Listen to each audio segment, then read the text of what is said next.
NACU had the opportunity to transition out of a association management solution to a standalone environment in a very rapid timeline, and we learned a lot during that experience. So today, I'm having the opportunity to share that experience of how we literally have a 40-year-old startup where we took all the great things about being in existence for 40 years with the financial stability and 7,500 members and 11,000 certificates, and we literally did a total turnover to a brand new environment with a new office space, doubled our staff, had an entire new technical solution from the ground up, and we did it in 4.5 months. So that's what I'm talking about. We're going to go ahead and I'm going to try to interview Stephanie, and then we also want some feedback from you guys as well on some of the questions and thoughts and even some similar experiences you have. So I'm going to go ahead and most of us have met Stephanie obviously this morning with her award, but so tell us about how did you get into association management? By accident. So I actually was, I had a very brief experience at Smith Buckland right out of school.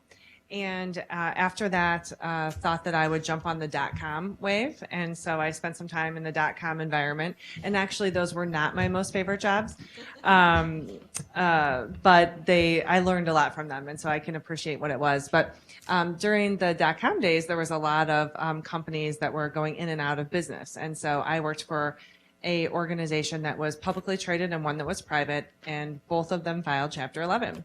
So I was out of work and I needed a job, and I called back Greg Dummer. You guys may know Greg from the Smith Buckland space, and chatted with him about needing a job, and he said, okay, I'll keep you in mind. And a few days later, Tom Stotzenbach from the American Orthopedic Association called me and said, I have a marketing job. Would you be interested? Because most of my experience was in marketing communications at the time, journalism.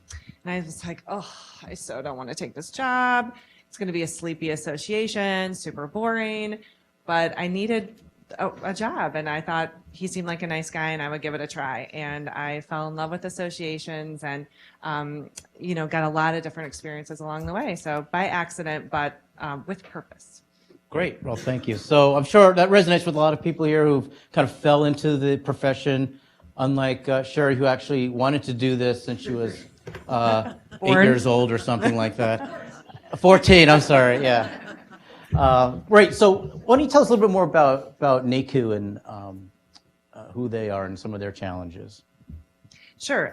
So NACU represents healthcare quality professionals, and just a little bit of background on healthcare quality professionals.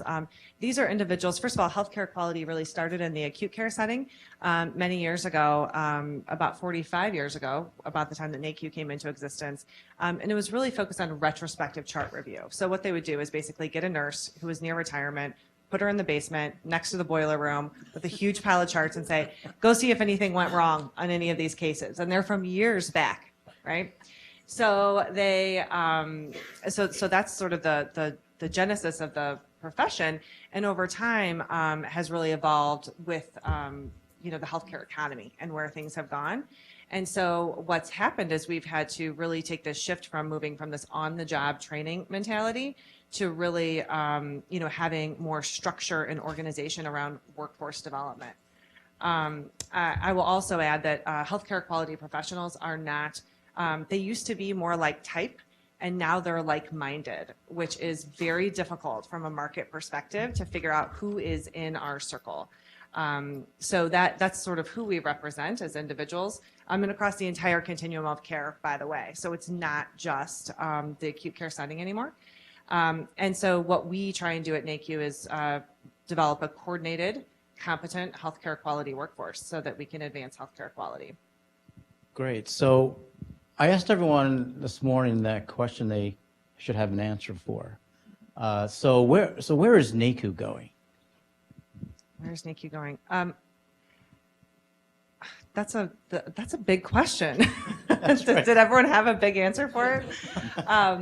So I think NACU's going somewhere really special. From my perspective, the organization itself, I guess there's sort of two fronts to talk about from an organization perspective and from a profession perspective, right? So one of the great things about NACU is that we represent the workforce and therefore the profession. And so where the profession is going is from the, boiler room in the basement to the C-suite. And we've seen that in the past 5 years. We are seeing these individuals who are having VP of quality roles, chief quality officer roles that didn't exist a few years ago. So from a healthcare perspective, the profession is advancing at a rapid pace. Where NACU is going is along with it. So as our profession is advancing, NACU has the opportunity as well. Just in terms of size and scope, when I started with NACU about 5 years ago, we were about $3 million in annual revenue, about 4,000 members, I think, right around there, and I think about 7,000 certificates. We have the only certification in healthcare quality. Next year, we will be targeting for revenues of about 7.5 million, and our membership is around 7,500. Certification is about 12,000 today, just under. And we're on our way. We're climbing. We're going to go for it. And where are we going? I think we're going for the next site we've set ourselves on is 15 million in annual revenue, so that we can continue to drive that mission. And I'm not sure that we'll attain it, but we're going to go for it because it's the only way to get there. Great. Well, that's pretty impressive. So take us back to early 2017, maybe the early spring. And what was keeping NACU from reaching some of these goals? So when I came to NACU, NACU was managed out of an association management organization and had served NACU quite well for a lot of years. When I came to the organization, I'll just say in 2013, what I heard from the board in my summary would be more, faster, better. Now, they weren't clear on more, faster, better exactly what, but they knew this wasn't it. And so I worked with them over a few years to say, okay, let's just get the basic association blocking and tackling knocked out. And so we spent some time developing their knowledge about how to, govern an association and lead an association and lead a profession, and also getting some of the basics from associations really built up. And in 2017 was the time we said, all right, this is working. We have a heartbeat and we have proof points and we have confidence as an organization that we can start to move forward. So at that time, I had the opportunity to meet Sharon Rice, who is here today. Thank you for being here. Love to see you. There she is. And we started talking. Actually, we met because of the book, and people had said, oh, we heard NACU's doing something great. And Sharon said, I'm helping write it. Let's meet. Anyway, met with Sharon, and we started talking about some of the limitations. We were just an outlier in an association management model. Our revenues at that time were about $5.5 million. We had 6,000 members. I don't know, 9 or 10,000 certificates. We were just pushing all the boundaries. Like technically, things were challenging for us. We had new qualified leads that we had done through some genning up of leads, and the story is that we couldn't put in our database because it was just for members. Like I have 30,000 leads in an Excel document that we cannot use. And so we were just like in this space where we just kept running into all sorts of barriers because the systems weren't set up for us to achieve. So those were some of the challenges that we were facing at the time. Great. So where was your aha moment saying, oh, we need to transform this?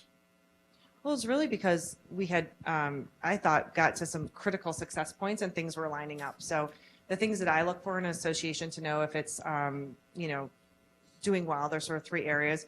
It's the strategy and the operations and the governance. And the governance, to me, if you can imagine a teeter-totter, in the middle of that is like this very delicate ball that the teeter-totter is balancing on, and it's governance, right? And all 3 of those things were in the right place. And we were really ready to say, okay, we have a strategy. Our operations are good. They could be great. And our governance is ready to go, and we had really invested in that. And so we just felt like it was now or never, and the market was ready for it. So we decided to take the plunge.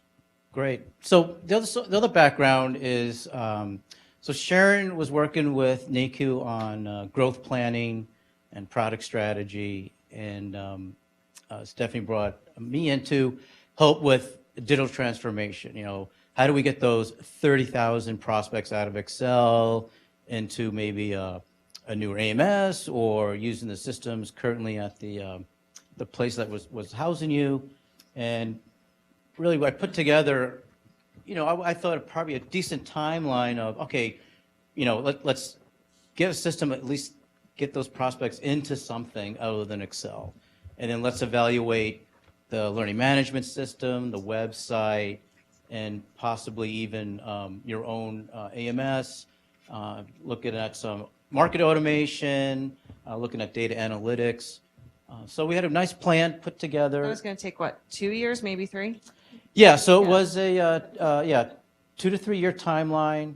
And the other great thing about it was all that supported systems aligned what Sharon put together for the growth strategy to hit these revenue numbers and the growth that Stephanie and Aiken wanted to achieve. So we had a good plan. Yeah, it was a great plan. But then, so why don't you tell us about what made your journey a little bit unique than just following that 2 year, 3 year outline? So it was about, so my board, the board decided that they were ready to go out on their own and to be an independent organization. So the first step is that they hired me to be their independent executive director in March of 2017. So the conversation started a couple months before then, but the cutover was in March, which was great. So I got to be NAICU's first employee, which is a huge honor. And so those discussions were happening around that time.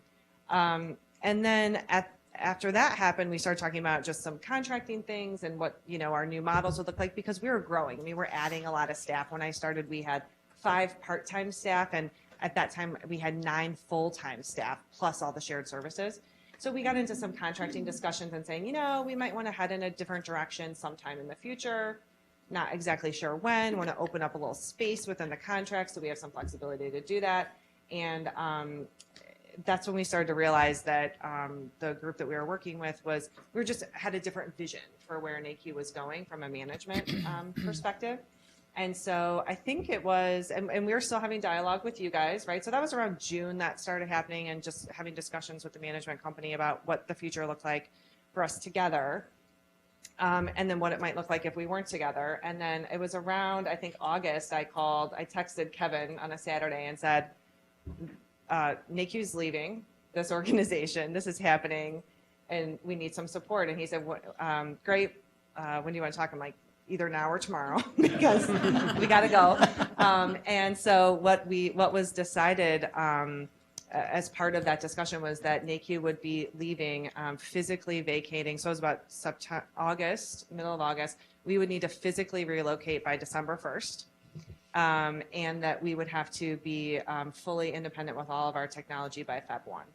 So we had 2 months to get new office spaces and get all that set up, and the staff and all that. And then also 2 more months to literally become a 40-year-old startup.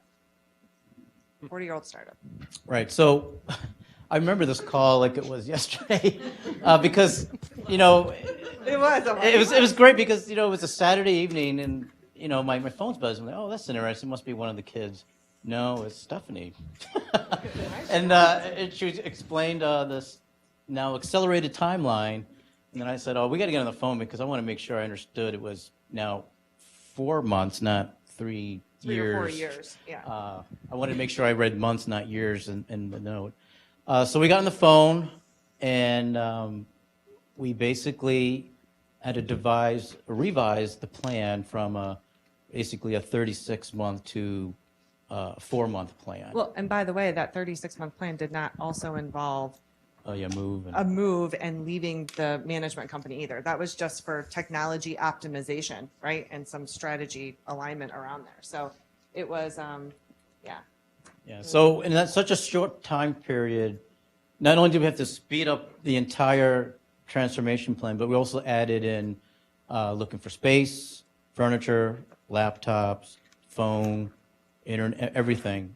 And staff, because Stephanie technically was the only staff person running the entire organization. Yeah, so that was interesting. So the prospect of, okay, is my staff going to get to come with me? Are they not coming with me? NACU's counting on me. If I don't help them, no one's going to help them.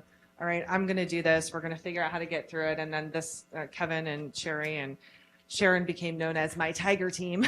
Like, okay, we need to attack the problem and, really get our arms around this. So I was able to work out an arrangement with the support of my board with the management company where all of the staff that worked for me, I have a very good relationship with my staff, and I will not leave them behind. And so we worked out a deal where I was able to bring all of my staff, and all but one who headed in a totally different direction came with. And then we had to double the staff size by December 1st because we were going to have all this work to do, not only to keep our business running, but also to literally start it over from scratch. Right. So one of the questions you guys might be asking, so where did you start? I mean, remember this morning I showed you that picture of the fire hose? Well, I was thinking about Stephanie when I recognized that, because the fire hose was turned on, and she probably had two of them, right? One in the front and the sides too. So where did you start? How did you just get your head around everything that needed to happen all at once? Well, I started, first with my board, right, to say, okay, are we doing this, and what is that going to look like? I remember the first call I had with them is I said, okay, I know the first reaction is going to be emotional about this, and that was my first reaction too. But you got to bounce off that in like 5 minutes. That's how much time we have to be emotional.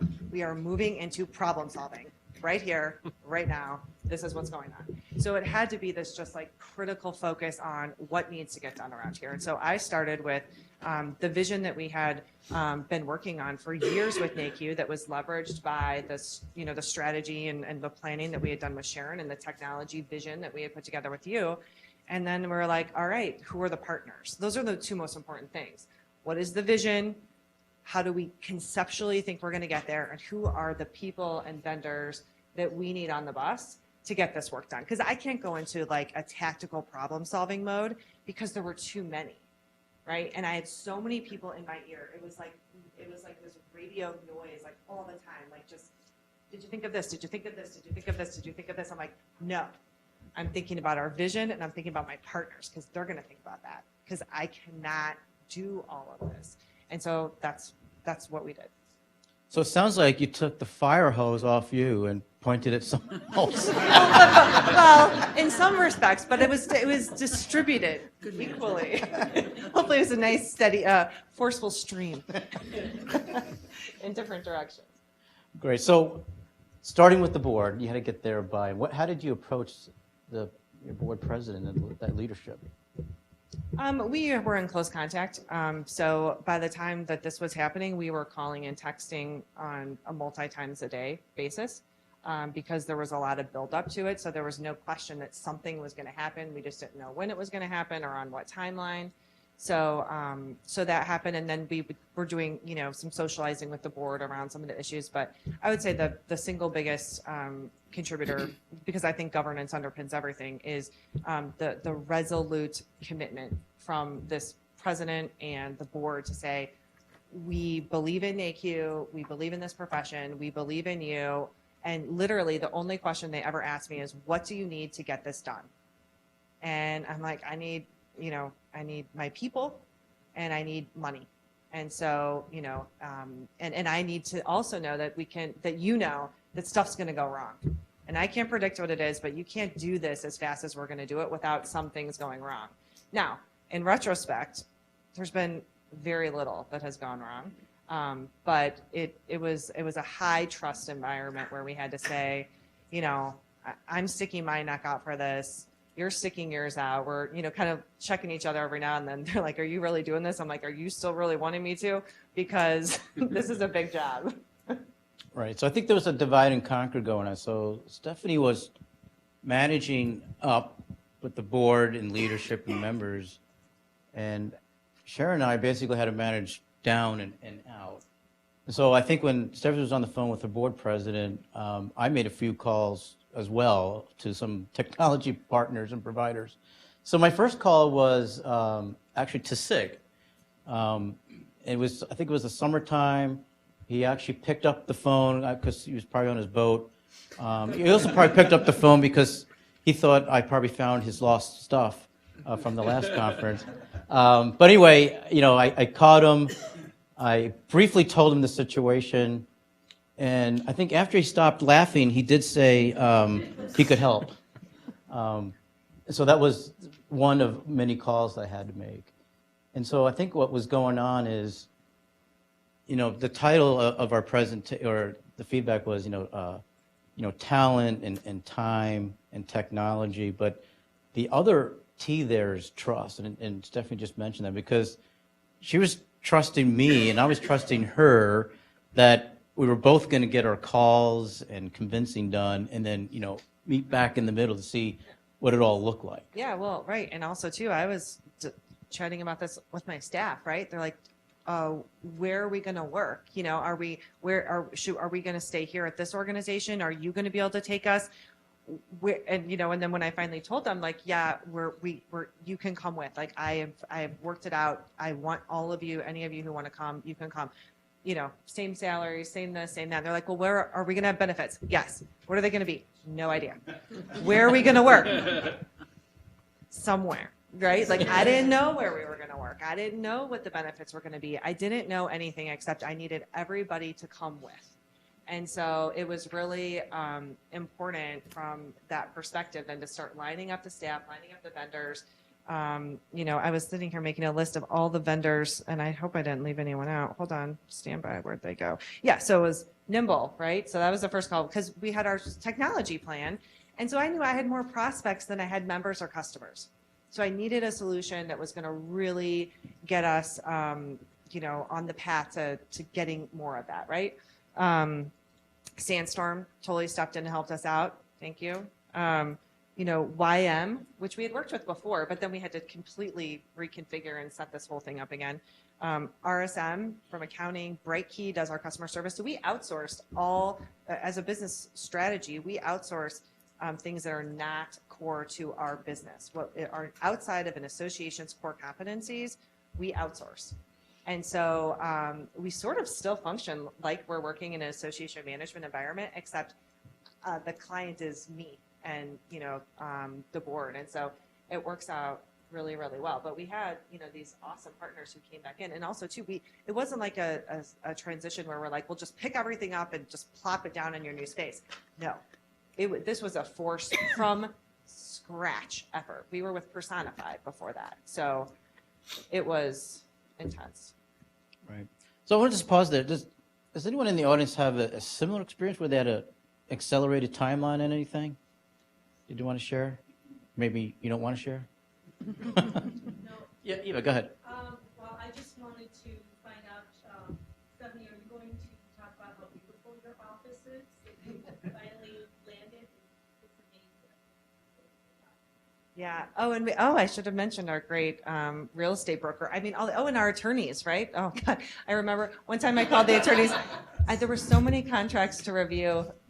I told them at one point, I'm like, look, I have worked with you guys for a long time as Guido and Vincent. I love those guys, but I was like, I'm telling you right now, I have contract fatigue. I cannot deal. They're like, but you have to negotiate for this or you have to negotiate for that. I'm like, let's just be clear. I have no leverage. I am begging these people to work for me. So I know what the situation is. I'm just hoping they're going to do right by us because we want a long-term partner and all that. But yes, the office space is outstanding. We just literally, it was one of the bright spots, I think. I think that there was a little bit of grace for NACU in a lot of those ways because we tucked into a spot that a tech company had vacated, and they left behind not only a $1 million build out, but all of their Herman Miller furniture and all this stuff. And I'm like, this will work. And the thing is, it is a little more than what you'd expect from an association to be able to afford. But the thing is that because we don't carry overhead, with a lot of capital costs, we can afford that. So our whole infrastructure is in the cloud. So that works really nicely for us. I want to go back to the fourth component or the fourth T that we mentioned is trust. So when Steph and I were talking about our session the other day, I asked her, I said, so why do you think there was this trust that all of a sudden had to just come to fruition to leverage? How did that happen so quickly? And do you think? I don't know how it happened. I think I know why it happened. Why, And yeah. yeah, I think why. I think it's why is because the contacts that I had and the contacts that you had believed in us and what we could accomplish individually, and that we would align ourselves with really good people to get it done. And also, too, there was no other way. I mean, I literally, there was many times I thought this organization is going to go dark. This isn't going to work. We will not exist. And so I think that people who partnered with us really understood that and were like, this is like this association for this profession and for its mission in healthcare may not be here if we don't do this. And so people, delivered. And I think too, because it was such a powerhouse team, nobody was going to be the one who dropped it, right? So even when stuff got hard and we're like, it's the last bitter end and this and that, and everyone's like, oh, why did we ever agree to this? And I can't believe it. And I'm sure nobody said that to me, but I'm sure those are the conversations in the offices.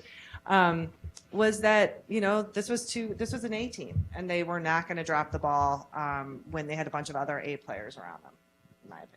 Right. I think the other trust and why is, so I think we share a common vision too, and that's, there's a common vision of what association can be or how great they can be, working together with, true partners and trust all around. I think that was very important too, because on our consulting side, we work with a lot of different customers, and once in a while we work with a customer where that trust factor is not that high or doesn't exist. So that just makes everything so much harder.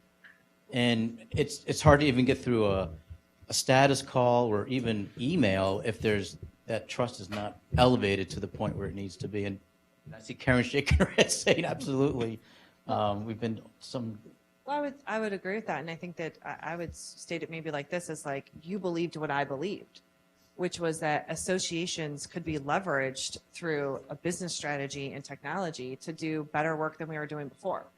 And so when we believe the same things, we can come out on the other side with a solution that works for everybody, right? We're not sort of tinkering with nuances because we're eye on the prize, really, towards that bright light that we all feel strongly about. So was that the perspective you had to harness to get through, especially the contract negotiations? Yeah. I mean, I think it was, I think, one of the things, the perspective, I don't know. I think, perspective is really important. I think that we talked about it the other day, and I think that I couldn't focus on a lot of the little things. We had to focus on the things that were the most important, and that we couldn't just get lost in the details. I think that one of the benefits of having an experience like this is that I've been through at other organizations that were not going through major disruption like we did, and we stood up new websites and did new LMSs and two LMSs, right? First one I did was in 2002 6, and then again in 9, I think that's right. And then with NACU, and so I've done this a lot. And the thing is that the thing that was very different about this is that by the way, there were no RFPs or requirements exercises. Wow. So again, trust. So we were literally building it as we were going, and so we couldn't get caught up in the nuances. We weren't in staff political battles about like, are we going to, put in this credential or that credential into the database? Or is the shopping cart route going to be this way to that way? We're like, we need a shopping cart.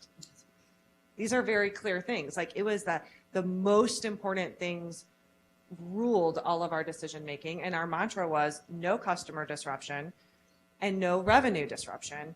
And I'll add, no nonsense. Like we could not get lost in any detail or any, political issues or, hurt feelings about something. It was like, we are doing this so that NACU can move forward and contribute its mission to healthcare. And everybody got on board with that. Right. So I think those two guiding principles helped out all of our decisions in the implementations processes, because as long as we had no disruption to revenue and no disruption to customer service, Stephanie empowered her staff to just make those decisions and go, or else I think we'd still be there trying to implement. So that was important. So switching gears just a little bit. So how did you balance the high expectations from your staff and outsourced partners with the new culture you wanted to create, the new NACU culture? Well, I would say, for one thing, NACU already had a culture, and it was a microcosm within the management environment. And so one of the things that we did, it was really important to me as we were going to double our staff and move into this new venture, that I thought, we got to, I don't, I say to my staff, I don't just nurture my culture, I protect it. And so it's very, very important to me. So we I wrote down, because we're in a hurry, usually do these culture things and everyone contributes and it's very fluffy. No time for that. I'll write down what I think our culture is. You guys give me your input. And so we literally went through this exercise quickly that articulated our culture. And, it helped us really start to be like, okay, it was a good bonding exercise for us to know, this is who we are. And as we move forward, that's still who we're going to be. And anyone else who comes into the mix has to be that way too, not in terms of all their competencies and skill sets and experiences. We want diversity, but we, from a cultural perspective, there has to be that fit. And so, so we did that. And I think from our vendor perspective, we tried to keep that, really real. This was a hard driving activity. And there was no room for me, trying to convince people to come along. They had to want to do this. And so it's a lot of truth telling. I'm like, it's going to be hard, but we're going to get through it. It will be better on the other side. I don't know exactly what the other side's going to look like, but I know if you're there with me, it will be good. And so that's kind of how we pulled through. Great. Is anyone else going through a kind of a culture change in your organization? We're trying to balance high expectations and a new culture. Anybody else? We talked a little bit about culture, and certainly there's books and resources out there, but I think the one word that resonates with me when we're just talking here is that fit all around, no matter the skill set or whatever, but if you can't culturally fit in, it's going to be really tough. And I think Stephanie, our staff, did a great job, because when we were going through this transformation, they also they doubled in size of staff. So they had new staff coming on board, had no idea what the history was. They didn't have experience in the new systems either, so they're all learning together. So it was pretty amazing. Well, and that's one of the things that I actually think was very unexpected, is that when we got these new people in and we sort of threw them into the mix, was that they had no preconceived notions about what it was going to be or any of that. So when we threw them in, they just had to, start swimming. And so they did. And what happened was we created a bonding experience for all the legacy team and the new team members, because the legacy team members needed the new team members and vice versa. So unintended, benefit was that immediate bonding for a team. And, and then 8 weeks later, we were in go live. That was it. It was over, right? And so it was really, really fast. And no customer disruption, no revenue disruption. And we've, bounced out of it. I cannot believe. So we said this year, we've been growing about 20% a year, plus or minus. And we said this year, we'd hope for 6% growth, because we had to take our foot off the throttle. We're not gonna be able to do a lot of marketing. We didn't know. We didn't know if we wouldn't be able to process credit cards for a day, a week, a month, whatever. So we just said, let's just hold on to this. And what we've done this year was actually we grew by 10%, which was great. And next year we're looking at, hopefully more than 20% growth. Again, we were bouncing back, and all the things that we've invested in are things that we're using. I mean, all the nimble reports and things like that. We just came out of our annual conference. I'm using my dashboards on my phone every single day.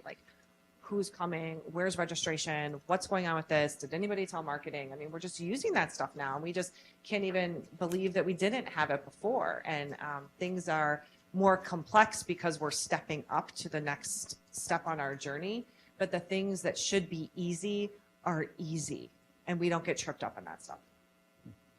So it's been about 8 months now. What best practices from this really quick journey hop, skip, and a jump, really, that you've incorporated in your day-to-day management of NACU and staff?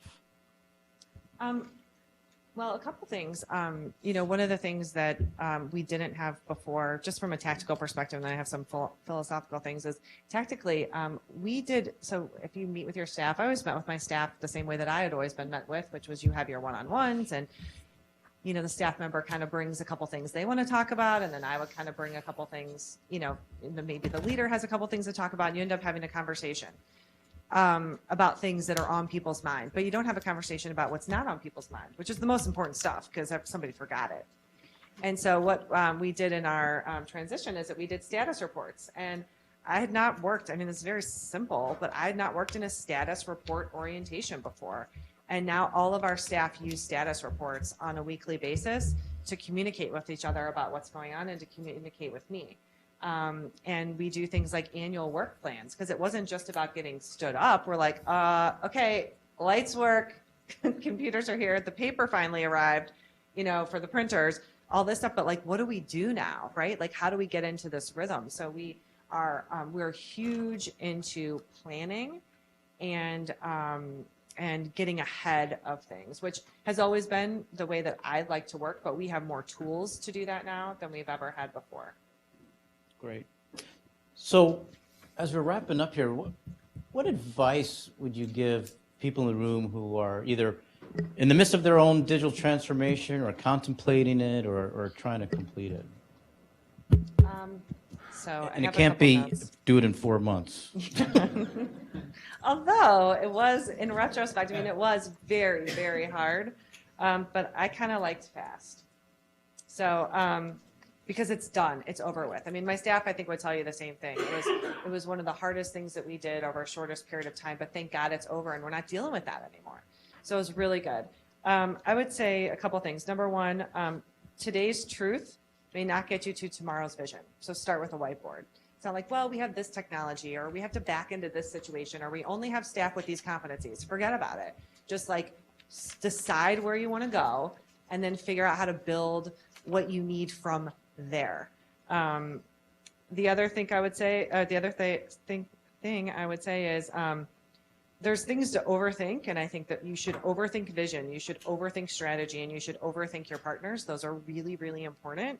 But don't obsess about minuscule requirements because, in my opinion, the technology is going to expire so quickly, it won't even matter those little decisions that you made because you'll be on to the next technical solution within 18 months, 24 months anyway. So that's not the most important thing. The most important thing is what is the value proposition of this organization and how do we conceptually line up the experience and the solutions that we want our customers to have against it.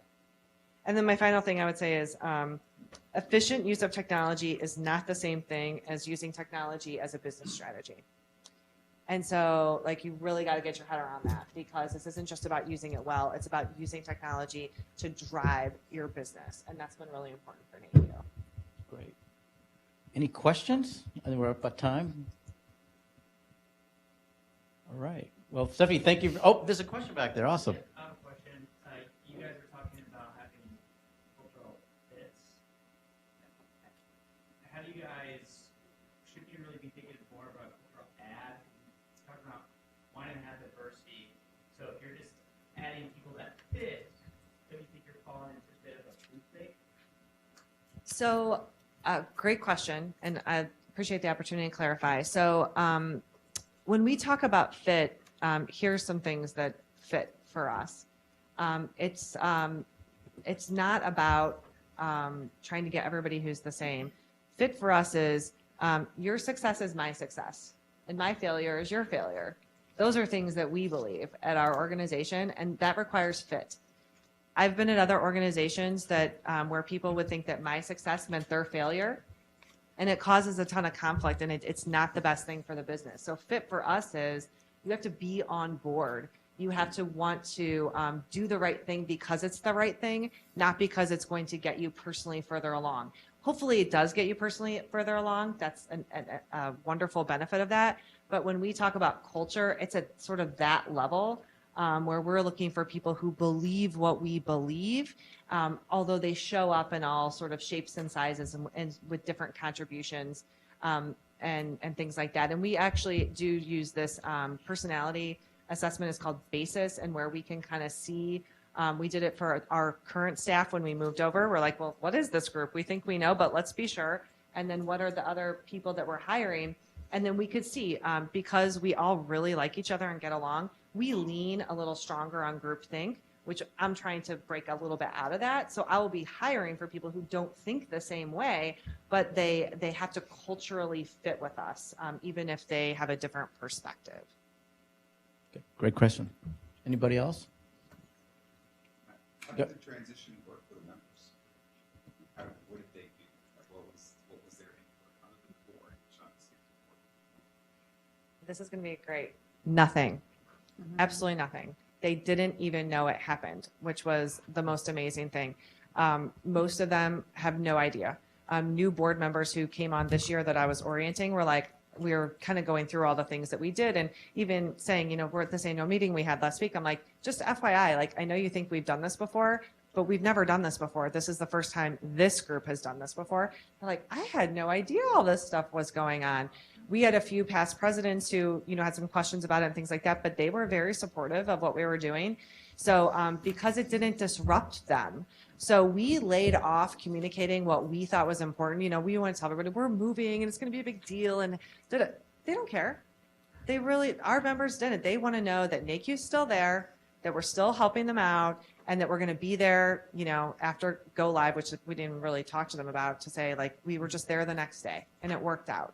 And then we amped up customer service a little bit, just for some login stuff that was really minor overall. So they did not experience our transition. Yeah. So as some of you know, when we do implementations, the vendor partners always ask, oh, what's your goal? What's your goal? What's your objective? And when they get to me, I say uneventful, go live. And so this was the most boring, uneventful thing ever. To actually the outside walls. They had no idea. I think Stephen has some good feedback from people saying, oh, the new logon page looks great, or I can actually see stuff now. Yeah. But to them, nothing. It was very uneventful. Jerry has a question? Oh, we're timed? It's 3:05. All right, well, thank you, Stephanie. Thank you all. I think we have another speaker up next.